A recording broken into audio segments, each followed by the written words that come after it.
Hello students, welcome back to my channel Pulsars commerce classes. আশা করি তোমরা সকলে ভালো রয়েছো। আগের ভিডিওতে তোমাদের বিজনেস স্টাডিজ সাজেশন দিয়েছি। এইবারে আজকের ভিডিওতে যারা ক্লাস 12 এর সেম 4 দিচ্ছ ওয়েস্ট বেঙ্গল বোর্ডের, তাদের সিএলপি এর সাজেশন নিয়ে এসেছি। আজকের ভিডিওতে ডিটেলসে আলোচনা করব তোমাদের যে সিএলপি এর সাবজেক্ট, সেই সিএলপি এর সাবজেক্টে কি কোয়েশ্চেন্স, কোন চ্যাপ্টার থেকে কত মার্কসের আসছে এবং তার মধ্যে কত মার্কসের তোমাদের উত্তর দিতে হবে, কটা কোয়েশ্চেন পাবে এবং উত্তরগুলো কি করে দিতে হবে। 2 মার্কসের কোয়েশ্চেন এখানে আছে, 3 মার্কসের কোয়েশ্চেন এখানে আছে এবং 5 মার্কসের কোয়েশ্চেনও আছে। তো এই কোয়েশ্চেনসগুলো কি করে তোমাদের উত্তর দিতে হবে, কিভাবে তোমরা পরীক্ষায় প্রেজেন্ট করবে যাতে তোমাদের মার্কস সবচেয়ে ভালো আসে। এবং তার সঙ্গে বলবো যে প্রত্যেকটা চ্যাপ্টার ওয়াইজ বলবো যে কোন চ্যাপ্টার থেকে 2 মার্কসের জন্য কি কোয়েশ্চেন পড়বে, 3 মার্কসের জন্য কি কোয়েশ্চেন পড়বে, 5 মার্কসের জন্য কি কোয়েশ্চেন পড়বে। ঠিক আছে? আর আমার যাদের তোমাদের বিজনেস স্টাডিজ আছে, আমার এই ভিডিওর ডেসক্রিপশন বক্সে সেই বিজনেস স্টাডিজের যে সাজেশন আমি আপলোড করেছি, সেই সাজেশনটার লিঙ্ক আমি দিয়ে দেবো। যারা এখনো আমার বিএসটিডি সাজেশন দেখোনি, তারা অবশ্যই এই ভিডিওর ডেসক্রিপশন বক্সে গিয়ে সেই লিঙ্ক থেকে বিজনেস স্টাডিজের সাজেশনটা অবশ্যই দেখে নেবে। আগামী 2-1 দিনের মধ্যেই আমি তোমাদের জন্য অ্যাকাউন্টেন্সির এবং কস্টিং অ্যান্ড ট্যাক্সেশনের সাজেশনের ভিডিও আপলোড করব। একটু কাজের বাকি আছে, ওইটা একটু বানিয়ে নেওয়া বাকি আছে, একটুখানি বানিয়ে নিয়েই আমি আগামী কয়েকদিনের মধ্যেই অ্যাকাউন্টেন্সি আর কস্টিং ট্যাক্সেশনের সাজেশনের ভিডিও আপলোড করব। ঠিক আছে? আজকের ভিডিওটা তোমরা প্রথম থেকে শেষ অবধি দেখো, তাহলে বুঝতে পারবে যে সিএলপিএ থেকে তোমাদের কি কোয়েশ্চেন্স পড়তে হবে। আরেকটা কথা বলবো, এখানে যে সাজেশনস গুলো দিয়েছি চ্যাপ্টার ওয়াইজ, সেইগুলো কিন্তু তোমরা সেখান থেকে আর কোনো কিছু বাদ দেবে না। বাদ দিলে কিন্তু, যেহেতু তোমরা প্রথম বছর পরীক্ষা দিচ্ছ, কিরকম কোয়েশ্চেন আসবে সেই সম্পর্কে একটা রিস্ক রয়েছে, কি ধরনের কোয়েশ্চেন্স তোমাদের আসবে। তো তোমাদের এখন তো জানো তোমরা যে ছোট মার্কসের কোয়েশ্চেন আসছে, 2 মার্কস, 3 মার্কস আর 5 মার্কস। সুতরাং খুব বেশি লেখার তোমাদের দরকার নেই। প্রত্যেকটা টপিক নিয়ে তোমাদের কিন্তু অল্প করে জানতে হবে। আরেকটা কথা বলবো যে এখন যে কন্ডিশন তোমাদের, তাতে কিন্তু বেশি পড়ার স্কোপ নেই। বেশি পড়তে হবে না, কিন্তু কভারেজটা বেশি রাখতে হবে। মানে একটা চ্যাপ্টার থেকে বিভিন্ন কোয়েশ্চেনস তোমাকে 2 লাইন, 3 লাইন, 5 লাইন এইভাবে পড়ে একটু করে মনে রাখতে হবে। কিন্তু তার মানে এই নয় কোনো একটা কোয়েশ্চেনের অনেকটা লিখতে হবে, অনেকটা মনে রাখতে হবে। ঠিক আছে? তোমাদের এই সিএলপিএ তে যেগুলো 2 মার্কসের কোয়েশ্চেন আছে, ঠিক আছে? সেগুলোর জন্য কিন্তু তোমাদেরকে মোটামুটি 3 থেকে 4 লাইনের মধ্যে উত্তর দিতে হবে, যেগুলো 2 মার্কসের কোয়েশ্চেন আছে। এবং যেগুলো 3 মার্কসের কোয়েশ্চেন পাবে, সেগুলো মোটামুটি 4-5 লাইনের মধ্যে তোমরা উত্তর দেবে। ওর বেশি লেখার দরকার নেই। আর যেগুলো 5 মার্কসের কোয়েশ্চেন্স থাকবে, সেগুলো মোটামুটি হাফ পেজ বা হাফ পেজের একটু বেশি, এইরকমভাবে তোমরা উত্তর লিখবে। এবং বেশিরভাগ কোয়েশ্চেন্স গুলোতেই তোমরা কিন্তু পয়েন্ট আউট করে লিখবে। মানে আগে একটা পয়েন্ট লিখলে, তারপরে সেই পয়েন্টটা 1 লাইন কি 2 লাইন ডিসকাস করলে। আবার একটা পয়েন্ট লিখলে, তারপরে সেটা 1 লাইন কি 2 লাইন ডিসকাস করলে। এইভাবে পয়েন্ট ওয়াইজ তোমরা আনসারটা দেবে। তাহলে কিন্তু তোমাদের মার্কসটা খুব ভালো উঠবে। ঠিক আছে? চলো তাহলে শুরু করি। আজকে তোমাদের যে ১ম চ্যাপ্টার আছে, এই চ্যাপ্টারটার নাম হচ্ছে নেগোশিয়েবল ইন্সট্রুমেন্ট। একটা কথা বলি, তোমাদের সিএলপিএ তে মাত্র 4 টে চ্যাপ্টার আছে। সিএলপিএ এই যে ল, পোরশনে 2 টো চ্যাপ্টার আছে। আর অডিট পোরশনেও কিন্তু 2 টো চ্যাপ্টার আছে। তো ল পোরশনে যে 2 টো চ্যাপ্টার আছে, তার মধ্যে ১ম চ্যাপ্টার হলো নেগোশিয়েবল ইন্সট্রুমেন্ট, যাকে বাংলায় আমরা বলব হস্তান্তরযোগ্য দলিল। তো এইখানে কি কোয়েশ্চেন আসবে দেখে নিই। এই চ্যাপ্টার থেকে 2 মার্কসের 2 টো কোয়েশ্চেনস তোমাদের উত্তর দিতে হবে। এখানে কিন্তু 4 টে কোয়েশ্চেনস তোমাদের দেওয়া হবে 2 মার্কসের জন্য। সেই 4 টে কোয়েশ্চেন থেকে তোমাদের বেছে নিতে হবে 2 টো কোয়েশ্চেন। 2 টো কোয়েশ্চেন 2 মার্কসের উত্তর তোমাদের দিতে হবে। এবং এখানে 2 মার্কসের কোয়েশ্চেন আরো 2 টো কোয়েশ্চেন 5 মার্কসের দিতে হবে আনসার। ঠিক আছে? এই যে 5 মার্কসের 2 টো কোয়েশ্চেন তোমাদের উত্তর দিতে হবে। এখানেও কিন্তু 4 টে 5 মার্কসের কোয়েশ্চেনস তোমাদের দেওয়া হবে। তার মধ্যে থেকে 2 টো 5 মার্কসের কোয়েশ্চেনস তোমাদের উত্তর দিতে হবে। ঠিক আছে? তাহলে এখানে তোমাদের 2 টো কোয়েশ্চেন উত্তর দিতে হবে 2 মার্কসের, অর্থাৎ 4 মার্কস। আর 2 টো কোয়েশ্চেন উত্তর দিতে হবে 5 মার্কস করে, অর্থাৎ 10 মার্কস। তাহলে এদিকের 4 আর এদিকের 10, টোটাল 14 মার্কসের কোয়েশ্চেনস তোমাদের এখান থেকে আসবে।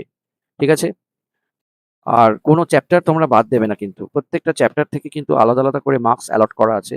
কোন চ্যাপ্টার যদি তোমরা বাদ দাও, তাহলে সেই চ্যাপ্টার রিলেটেড যে মার্কসটা অ্যালট করা আছে, সেই মার্কসটা কিন্তু তোমাদের ছেড়ে আসতে হবে। সুতরাং কোন চ্যাপ্টার এখানে বাদ দেওয়ার কোন স্কোপ নেই। এবার চলো এই হস্তান্তরযোগ্য দলিল চ্যাপ্টারটা থেকে তোমাদের কি কোয়েশ্চেন আসবে সেই ব্যাপারে একটু ডিটেলসে বলি। প্রথমে এখানে 2 মার্কসের জন্য যে প্রশ্নগুলো আসবে, খুব ইম্পর্টেন্ট কোয়েশ্চেন, এগুলো একটাও বাদ দেবে না, সবগুলোই তোমরা পড়ে যাবে। সেটা হচ্ছে হস্তান্তরযোগ্য দলিল বলতে কি বোঝো? তারপরে পড়বে প্রত্যর্থপত্র বলতে কি বোঝো?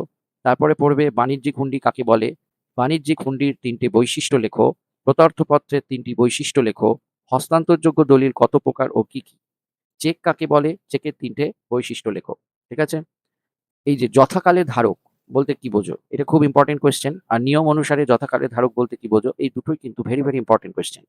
এরপরে পড়বে চেক প্রত্যাখ্যানের ৩টি কারণ, চেক যে ডিসঅনার হয় তার ৩টে কারণ। হুন্ডির প্রত্যাখ্যান বলতে কি বোঝো, বিল অফ এক্সচেঞ্জ তোমরা অ্যাকাউন্টসে করেছো, সেই বিল অফ এক্সচেঞ্জ প্রত্যাখ্যান করলে মানে ডিসঅনার হলে কি হয়, সেই ডিসঅনার বলতে কি বোঝায় এবং এর দুটি কারণ কি, কি কারণে বিল অফ এক্সচেঞ্জ ডিসঅনার হতে পারে।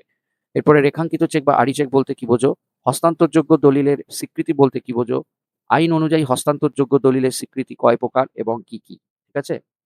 এন্ডোর্সমেন্ট অফ নেগোসিয়েবল ইনস্ট্রুমেন্ট বলে। আচ্ছা, কোন কোন ক্ষেত্রে হুন্ডিতে স্বীকৃতির প্রয়োজন হয় না, হস্তান্তরযোগ্য দলিল আইনের হস্তান্তর বলতে কি বোঝো, এটা খুব ইম্পর্টেন্ট কোয়েশ্চেন। প্রদানের মাধ্যমে হস্তান্তর বলতে কি বোঝো, এটাও ইম্পর্টেন্ট। পৃষ্ঠাঙ্কন ভেরি ইম্পর্টেন্ট, পৃষ্ঠাঙ্কন এন্ডোর্সমেন্ট, পৃষ্ঠাঙ্কনের মাধ্যমে হস্তান্তর বলতে কি বোঝো, কোন কোন ব্যক্তি হস্তান্তরযোগ্য দলিল হস্তান্তর করতে পারে। ঠিক আছে? কোন কোন ব্যক্তি হস্তান্তরযোগ্য দলিল হস্তান্তর করতে পারে, এটাও খুব ইম্পর্টেন্ট। এরপরে পড়তে হবে হস্তান্তরযোগ্য দলিলের পৃষ্ঠাঙ্কন বলতে কি বোঝো। ঠিক আছে? এরপরে আছে হস্তান্তরযোগ্য দলিলের পৃষ্ঠাঙ্কনের ফলাফলটা কি পড়বে, প্রদানের মাধ্যমে হস্তান্তর করলে এর ব্যতিক্রমটি কি। ঠিক আছে? আর কোন কোন ক্ষেত্রে স্বীকৃতির জন্য হুন্ডি উপস্থাপন করা আবশ্যক নয়। এই 23খানা মতন কোয়েশ্চেন আছে 2 মার্কসের জন্য। তো এইগুলো তোমরা পড়বে ছোট ছোট করে 2-3 লাইনের মধ্যে এর উত্তর দেবে। এরপরে আছে 5 মার্কসের জন্য। 5 মার্কসে তো আগেই বললাম এখানে 4টে 5 মার্কসের কোয়েশ্চেন দেওয়া হবে, তার মধ্যে 2টো তোমাকে লিখতে হবে। 5 মার্কসের মধ্যে কি কি কোয়েশ্চেন ইম্পর্টেন্ট এই চ্যাপ্টার থেকে, সেটা হচ্ছে হস্তান্তরযোগ্য দলিলের 5টি বৈশিষ্ট্য লেখো।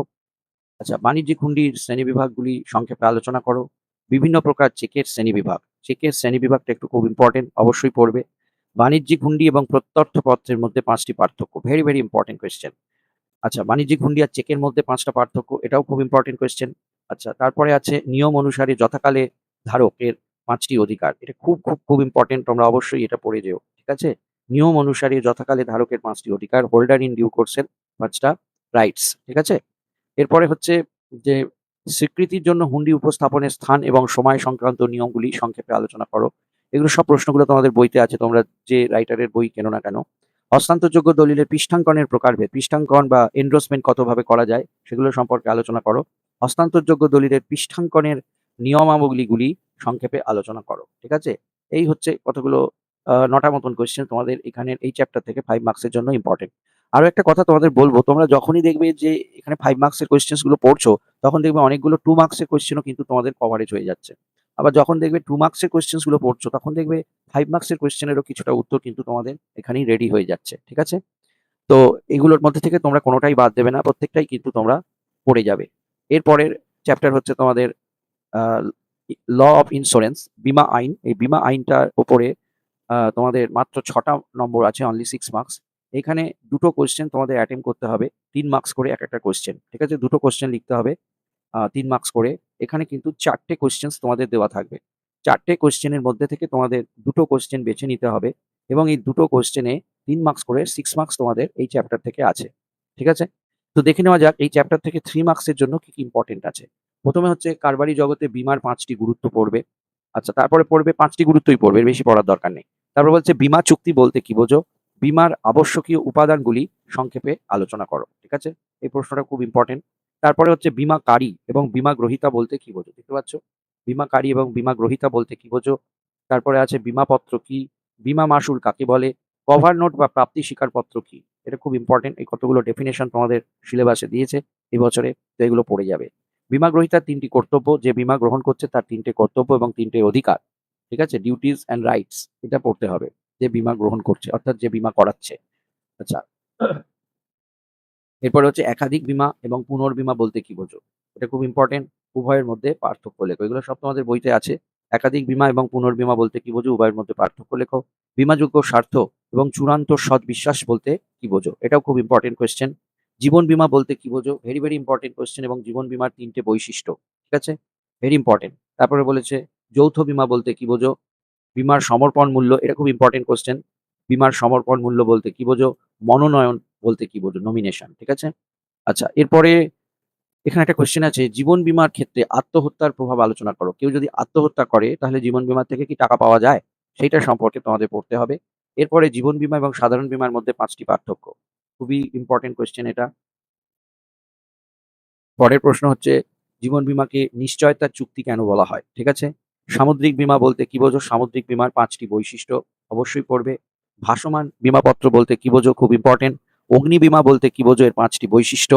আর বীমা কোম্পানি থেকে কতগুলো টিকা আছে, যেমন গড়পড়তা বীমা, নির্দিষ্ট মূল্যের বীমাপত্র, এগুলো কাকে বলে একটু করে পড়বে। ঠিক আছে? এগুলো তোমাদের টিকা হিসাবে বা 3 মার্কসে আসতে পারে। আচ্ছা, মূল্যায়িত বীমাপত্র বলতে কি বোঝো? পুনর্স্থাপন বীমাপত্র, মিশ্র বীমাপত্র, এগুলো সম্পর্কে পড়তে হবে। যাত্রাপথে বীমাপত্র, এটা হচ্ছে বাগদি লেখা হয়ে গেছে, প্রিন্টিং মিস্টেক আছে। এটা হবে বাজি ধরার বীমাপত্র। ঠিক আছে? বাজি ধরার বীমাপত্র বলতে কি বোঝো? চলমান বীমাপত্র বলতে কি বোঝো? মূল্যায়িত এবং অমূল্যায়িত বীমাপত্র কি? এইগুলোর উপরে টিকা লিখবে। ঠিক আছে? তো তোমাদের ল থেকে এইটুকুই পড়ার আছে। এবারে চলে আসছি চ্যাপ্টার 3। এখান থেকে অডিটিং শুরু হচ্ছে। তো অডিটিং এর ১ম যে চ্যাপ্টারটা তোমাদের আছে সেটা হচ্ছে ভাউচিং বা লেনদেনের সত্যতা যাচাইকরণ। ঠিক আছে? এই ভাউচিং চ্যাপ্টার থেকে দেখো কত মার্কসের কোয়েশ্চেন আসছে। টোটাল এখানে তোমাদের 10 মার্কসের কোয়েশ্চেন আসবে। এখানে একটা 2 মার্কসের কোয়েশ্চেন তোমাদের অ্যাটেম্প্ট করতে হবে। অর্থাৎ এখানে 2 মার্কসের কোয়েশ্চেন দুটো দেওয়া থাকবে, সেখান থেকে একটা চুজ করে, একটা বেছে নিয়ে তোমাদের একটা 2 মার্কসের কোয়েশ্চেন উত্তর দিতে হবে। তার সাথে, সাথে একটা 3 মার্কসের কোয়েশ্চেনের উত্তর দিতে হবে। ঠিক আছে? একটা কোয়েশ্চেন তোমাদের লিখতে হবে 3 মার্কসের। এখানেও দুটো কোয়েশ্চেন তোমাদের দেওয়া থাকবে এই চ্যাপ্টার থেকে 3 মার্কসের। তার মধ্যে থেকে বেছে নিতে হবে একটা কোয়েশ্চেন। তাই দুটোর মধ্যে থেকে একটা কোয়েশ্চেন তোমাদের লিখতে হবে 3 মার্কসের। এবং তার সাথে, সাথে একটা কোয়েশ্চেন লিখতে হবে 5 মার্কসের। এখানেও কিন্তু তোমাদের দুটো কোয়েশ্চেন 5 মার্কসের দেওয়া হবে। সেখান থেকে একটা কোয়েশ্চেন বেছে নিয়ে তোমাদের লিখতে হবে। তাহলে এইভাবে তোমাদের এখান থেকে টোটাল 10 মার্কসের কিন্তু কোয়েশ্চেন আসছে। তো দেখে নেওয়া যাক এখান থেকে 2 মার্কসের কোয়েশ্চেনস তোমাদের কি আসবে। 2 মার্কসের কোয়েশ্চেন দুটো অন্তত পড়ে যাও, বেশি লাগবে না। একটা হচ্ছে লেনদেনের সত্যতা যাচাইকরণ বলতে কি বোঝো? আরেকটা হচ্ছে ভাউচার বলতে কি বোঝো? ঠিক আছে? এগুলো মোটামুটি 2 মার্কসের জন্য আসবে। 3 মার্কসের মধ্যে যেগুলো আসছে তার মধ্যে হচ্ছে লেনদেনের সত্যতা যাচাইকরণের 3টে বৈশিষ্ট্য লেখো, লেনদেনের সত্যতা যাচাইকরণের 3টি উদ্দেশ্য লেখো, ভাউচারের 3টে বৈশিষ্ট্য লেখো, আর ভাউচারের শ্রেণীবিভাগগুলি কি আলোচনা করো। ঠিক আছে? মোটামুটি এই 4টে কোয়েশ্চেন 3 মার্কসের জন্য দিয়েছি। এই চ্যাপ্টার থেকে 5 মার্কসের যে কোয়েশ্চেনস গুলো তোমাদের ইম্পোর্টেন্ট আছে সেটা হচ্ছে লেনদেনের সত্যতা যাচাইকরণের 5টি গুরুত্ব লেখো, লেনদেনের সত্যতা যাচাইকরণের গুরুত্বপূর্ণ বিষয়গুলি সংক্ষেপে আলোচনা করো, নিয়মমাফিক পরীক্ষা এবং লেনদেনের সত্যতা যাচাইকরণের মধ্যে 5টি পার্থক্য লেখো। ভেরি ইম্পোর্টেন্ট কোয়েশ্চেন, অবশ্যই পড়ে যাবে। তারপরে রয়েছে নগদ বিক্রয়ের সত্যতা যাচাইকরণের ক্ষেত্রে নিরীক্ষকের কর্তব্য। হ্যাঁ, এগুলো নতুন এসছে যে আমি যদি ক্যাশ সেলস করি, ক্যাশ সেলস করে যে টাকাটা পেলাম সেই টাকাটা যে আমি পেয়েছি সেই সম্পর্কে অডিট যখন করবে, তো অডিটর কি, কি জিনিস দেখবে, কি, কি বিচার করে সে অডিট করবে। একইভাবে আমরা যদি কোনো প্রতিষ্ঠান থেকে লোন গ্রহণ করি, তাহলে নিরীক্ষক সেই লোন গ্রহণ সম্পর্কে কি, কি বিষয় দেখবে সেটা নিরীক্ষকের কর্তব্য। আর নগদ অর্থ প্রদান সংক্রান্ত সত্যতা যাচাইকরণের ক্ষেত্রে নিরীক্ষকের কি, কি কর্তব্য, ঠিক আছে? তো এই ৩টে জিনিস কিন্তু তোমাদের নতুন এসছে। তো এই ৩টে জিনিস কিন্তু অবশ্যই পড়ে যাবে, তোমাদের প্রত্যেকের বইতেই এগুলো রয়েছে। আচ্ছা, তো এই চ্যাপ্টার থেকে এই কটাই পড়বে। এর পরের চ্যাপ্টারে আমরা চলে যাচ্ছি অডিটিং এর লাস্ট চ্যাপ্টার। সেটা হচ্ছে নিউ ব্রাঞ্চেস অফ অডিটিং। ঠিক আছে? নিরীক্ষার নতুন শাখা।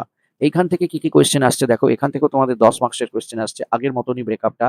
এখান থেকে একটা কোয়েশ্চেন তোমাদের 2 মার্কসের উত্তর দিতে হবে। অর্থাৎ এখানে দুটো 2 মার্কসের কোয়েশ্চেন দেওয়া থাকবে। তার মধ্যে একটা 2 মার্কসের কোয়েশ্চেন তোমাদের বেছে নিয়ে উত্তর দিতে হবে। তার সঙ্গে একটা কোয়েশ্চেন তোমাদের 3 মার্কসের উত্তর দিতে হবে। অর্থাৎ এখানেও দুটো 3 মার্কসের কোয়েশ্চেন থাকবে। সেখান থেকে একটা কোয়েশ্চেন বেছে নিয়ে তোমাদের উত্তর দিতে হবে। এবং এখানে একটা 5 মার্কসের কোয়েশ্চেনের উত্তর দিতে হবে। অর্থাৎ এখানে 5 মার্কসের দুটো কোয়েশ্চেন দেওয়া থাকবে। তার মধ্যে থেকে একটা কোয়েশ্চেন বেছে নিয়ে তোমাদের উত্তর দিতে হবে। তো এইভাবে 10 মার্কসের কোয়েশ্চেনস তোমাদের এই চ্যাপ্টার থেকে আসবে। এখন দেখে নেওয়া যাক এই চ্যাপ্টার থেকে 2 মার্কসের কোয়েশ্চেনস কি, কি আসতে চলেছে। ভেরি ইম্পোর্টেন্ট এখানে হচ্ছে যে পরিব্যয় নিরীক্ষা বলতে কি বোঝো? তারপরে হচ্ছে পরিব্যয় নিরীক্ষার 2টি সীমাবদ্ধতা লেখো। ব্যবস্থাপনা নিরীক্ষা বলতে কি বোঝো? কার্য সম্পাদনের নিরীক্ষা অর্থাৎ পারফরম্যান্স অডিট বলতে কি বোঝো? কার্য সম্পাদন নিরীক্ষার 2টি অসুবিধা, এগুলো সব 2 মার্কসের। সামাজিক নিরীক্ষা বলতে কি বোঝো? কোন এটা সম্ভবত আ পারফরম্যান্স অডিট বলতে কি বোঝো? সেরকম কিছু একটা হবে। এখানে একটা প্রিন্টিং মিস্টেক হয়েছে। আচ্ছা, তারপরে হচ্ছে একজন নিরীক্ষক সর্বাধিক কতগুলি প্রতিষ্ঠানের নিরীক্ষার কাজ একসাথে করতে পারেন? একজন নিরীক্ষক সর্বাধিক 60 খানা প্রতিষ্ঠানের একসাথে নিরীক্ষার কাজ করতে পারেন। 60, ঠিক আছে? এরপরে রয়েছে ভারতে এটা পরিবাহী হয়ে গেছে, পরিব্যয় হবে এটা। ভারতের পরিব্যয় নিরীক্ষা কবে থেকে চালু হয়? কস্ট অডিট ভারতে কবে থেকে চালু হয়? এটা সবার বইতেই লেখা আছে। একটু ভালো করে পড়ে নেবে। পরিব্যয় নিরীক্ষকের কি, কি যোগ্যতা থাকতে হবে? পরিব্যয় নিরীক্ষককে অবশ্যই কস্ট অ্যাকাউন্টেন্ট হতে হবে। আর যদি একান্ত কস্ট অ্যাকাউন্টেন্ট তিনি না হন, তাহলেও কিন্তু তাকে চার্টার্ড অ্যাকাউন্টেন্ট হতেই হবে। এটাই হচ্ছে পরিব্যয় নিরীক্ষার মেইন যোগ্যতা নিরীক্ষকের। এরপরে 3 মার্কসের মধ্যে কি, কি আসছে দেখো। 3 মার্কসের মধ্যে ইম্পোর্টেন্ট হচ্ছে পরিব্যয় নিরীক্ষা 3টি করে সাধারণ উদ্দেশ্য এবং 3টি করে সামাজিক উদ্দেশ্য লেখো। এটা খুব ইম্পোর্টেন্ট। ব্যবস্থাপনা নিরীক্ষার 3টি উদ্দেশ্য লেখো। এটাও খুব ইম্পোর্টেন্ট। ব্যবস্থাপনা নিরীক্ষার 3টি অসুবিধা লেখো, ইম্পর্টেন্ট। কার্য সম্পাদনের নিরীক্ষার 5টি উদ্দেশ্য লেখো, আর সামাজিক নিরীক্ষার 3টি উদ্দেশ্য লেখো। ঠিক আছে, এইগুলো খুব ইম্পর্টেন্ট। সামাজিক নিরীক্ষার 3টি উদ্দেশ্য লেখো, অবশ্যই পড়বে। এরপর এই চ্যাপ্টার থেকে 5 মার্কসের জন্য যেগুলো ইম্পর্টেন্ট আছে সেগুলো একটু তোমাদের বলে দিই, অবশ্যই পড়ে যাবে। ব্যবস্থাপনার দিক থেকে এবং শেয়ার গ্রহীতাদের দিক থেকে পরিব্যয় নিরীক্ষা 3টি করে সুবিধা লেখো। পরিব্যয় নিরীক্ষার 3টে সুবিধা ব্যবস্থাপনার দিক থেকে, আর 3টে সুবিধা শেয়ার গ্রহীতাদের দিক থেকে। এরপরে এটা পরিব্যয় হয়ে গেছে, এটা পরিব্যয় হবে। পরিব্যয় নিরীক্ষা এবং আর্থিক নিরীক্ষার মধ্যে 5টি পার্থক্য লেখো। খুব ইম্পর্টেন্ট কোয়েশ্চেন। আচ্ছা, ব্যবস্থাপনা নিরীক্ষার 5টা সুবিধে, এটাও খুব ইম্পর্টেন্ট কোয়েশ্চেন। তারপরে রয়েছে ব্যবস্থাপনা নিরীক্ষা এবং পরিব্যয় নিরীক্ষার মধ্যে 5টি পার্থক্য লেখো। Important question. কার্য সম্পাদন নিরীক্ষার সুবিধাগুলি লেখো। সামাজিক নিরীক্ষার 3টি সুবিধা এবং 3টি অসুবিধা। সোশ্যাল অডিট এর 3টে সুবিধা এবং 3টে অসুবিধা। কর নিরীক্ষার 5টি উদ্দেশ্য লেখো, এটা নতুন এসছে। ট্যাক্স অডিট আর অডিট আইন অনুযায়ী কোন কোন প্রতিষ্ঠানের নিরীক্ষা করানো বাধ্যতামূলক তাদের নাম লেখো। ঠিক আছে, এই কতগুলো কোয়েশ্চেন্স তোমাদের এই চ্যাপ্টারগুলো থেকে দেওয়া হয়েছে। তোমরা এই কোয়েশ্চেন্সগুলো খুব ভালো করে পড়ে যাও এবং যেভাবে তোমাদের বললাম 2 মার্কসের জন্য তোমরা 2-3 লাইনের মধ্যে উত্তর দাও, 3 মার্কসের জন্য তোমরা 4-5 লাইনের মধ্যে উত্তর দাও, আর 5 মার্কসের জন্য কম করে 12-15 লাইনের মধ্যে উত্তর দাও। ঠিক আছে, আর এই কোয়েশ্চেন্সগুলো সবগুলো তোমরা পড়বে, কোনোটাই বাদ দেবে না। খুব ছোট্ট করে সীমিতভাবে আমি এই সাজেশনসটা তোমাদের দিয়েছি এবং তোমাদের আমি গ্যারেন্টি দিতে পারি এখান থেকে 100%ই তোমরা কমন পাবে যদি এই কোয়েশ্চেন্সগুলো সবগুলো তোমরা পড়ে যাও। ঠিক আছে, এবং তোমাদের প্রত্যেকেরই পরীক্ষা খুব ভালো হবে। প্রত্যেকেই আউট অফ 40 অন্তত 35 থেকে 38 মার্কস প্রত্যেকেই পেয়ে যাবে। কেননা থিওরি পেপারে পুরো যে 40 তে 40 নাম্বার পাবে এটা আমি বলতে পারি না।